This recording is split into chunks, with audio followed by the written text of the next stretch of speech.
Between Knowledge and Ideology, the Soviet Armenian Encyclopedia. Article by Hovhannes Nazaretian.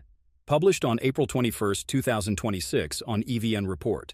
More than 2 centuries after the completion of Denis Diderot's Encyclopédie, a hallmark of the Enlightenment, the first Armenian language encyclopedia appeared in Yerevan in 1974.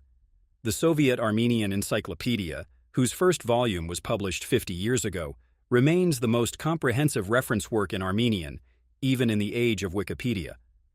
While its primary focus was on Armenia, the Soviet Union, and Marxist ideology, it was nevertheless expansive in scope, covering a wide range of topics, including the natural and technical sciences.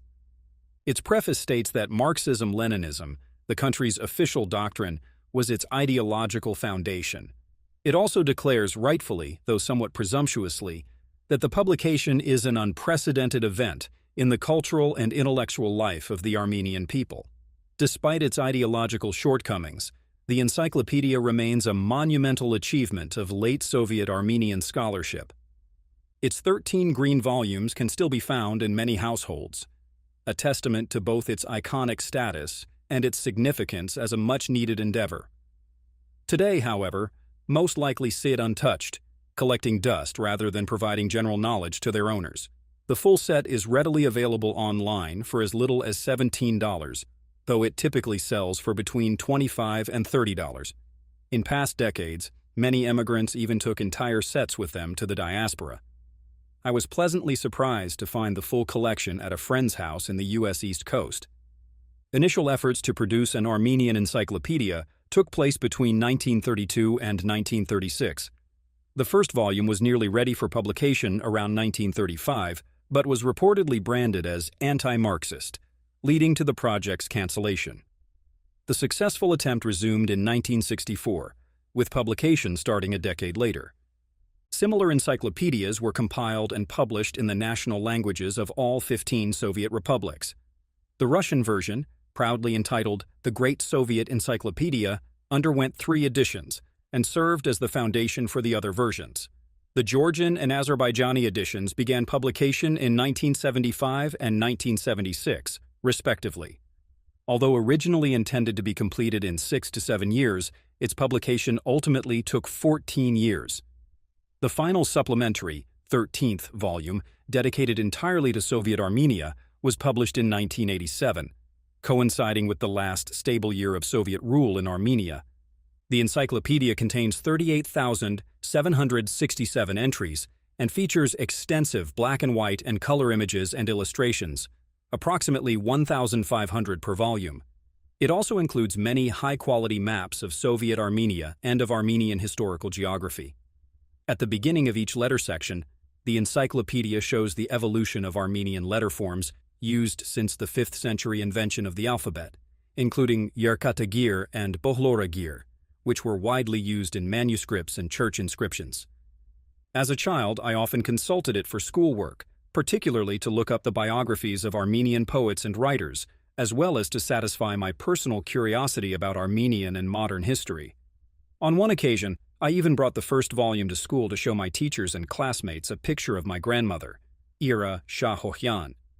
She worked at the Institute of Geology of the Academy of Sciences on Bagramyan Avenue, and during the encyclopedia's preparation in the early 1970s, she was photographed in the Institute's mineralogy lab. At the helm of the decades-long effort was Viktor Hambardzumian, the respected astrophysicist who led the Academy for nearly half a century. Each volume was printed in 100,000 copies, an exceptionally large number for tiny Armenia. The encyclopedia offers extensive geographic coverage, documenting not only all of Armenia's villages and towns, but also settlements in western Armenia, a term widely used for the formerly Armenian-populated eastern provinces of the Ottoman Empire, Turkey. It also includes entries on Armenian-inhabited villages, past and present, in neighboring Georgia, particularly in Javakh, Javakheti, and Azerbaijan, notably in the Nagorno-Karabakh Autonomous Oblast and Nakhichevan. Diaspora communities are addressed separately within country entries, often in substantial detail. The Armenian American community, for example, is covered across 5 pages. In some cases, cities, such as Tbilisi, feature dedicated sections focusing specifically on their Armenian populations. As ideological constraints loosened, an abridged edition focusing exclusively on Armenian-related subjects was published in 4 volumes between 1990 and 2003.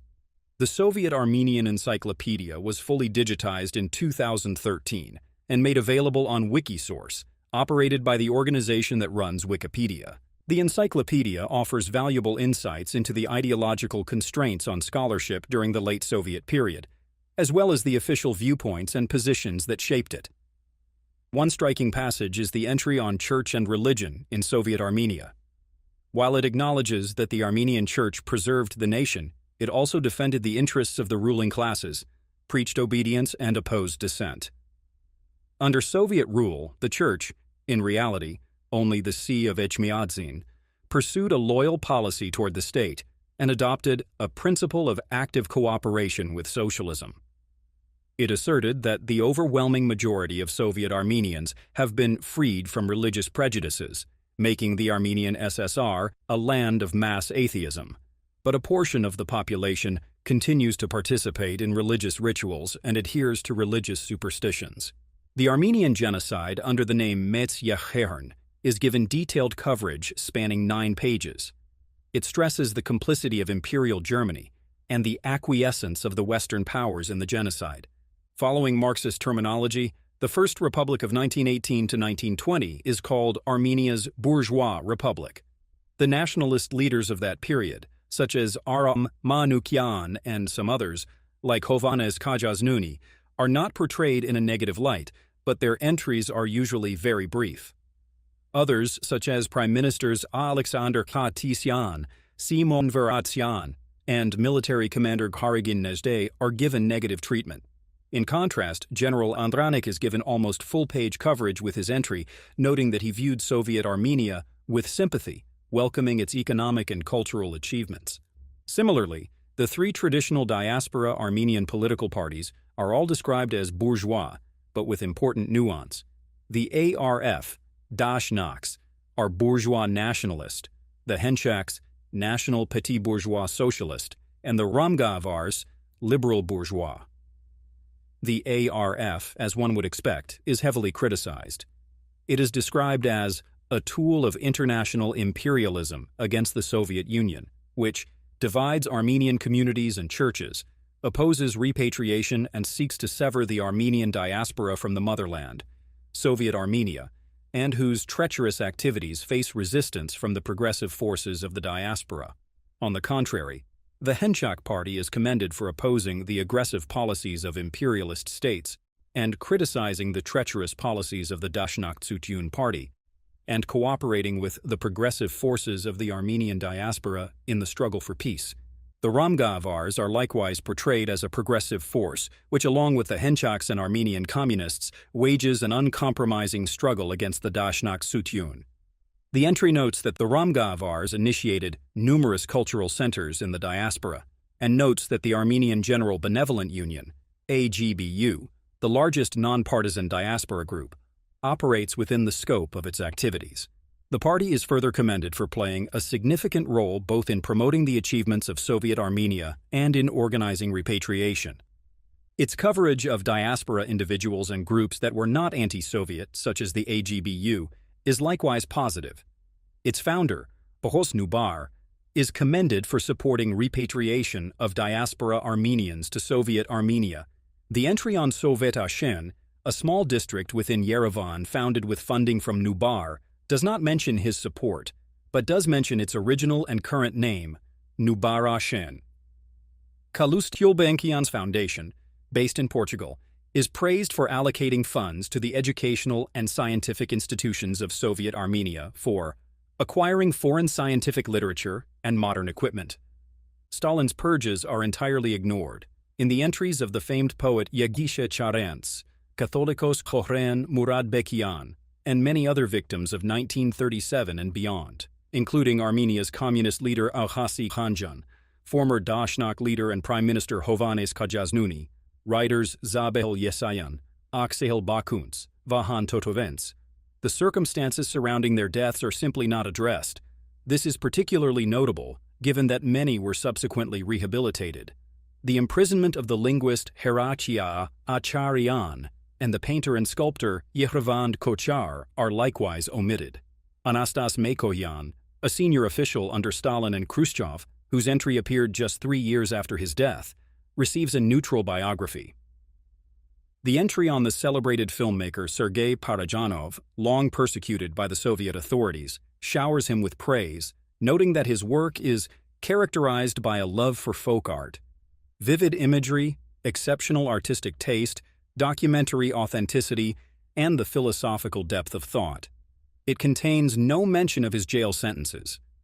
The encyclopedia states that the University of Yerevan, now called Yerevan State University, was founded in December 1920, that is after Sovietization, but its currently accepted official establishment date is May 16, 1919, that is before Sovietization.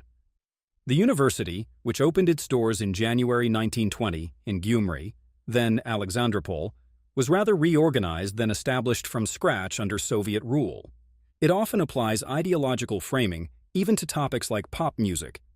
The entry on the Beatles interprets their songs as reflecting the consciousness crisis among Western youth in the second half of the 20th century, and a critical, albeit inconsistent, attitude towards bourgeois culture and lifestyle. In other cases, it avoids contentious issues.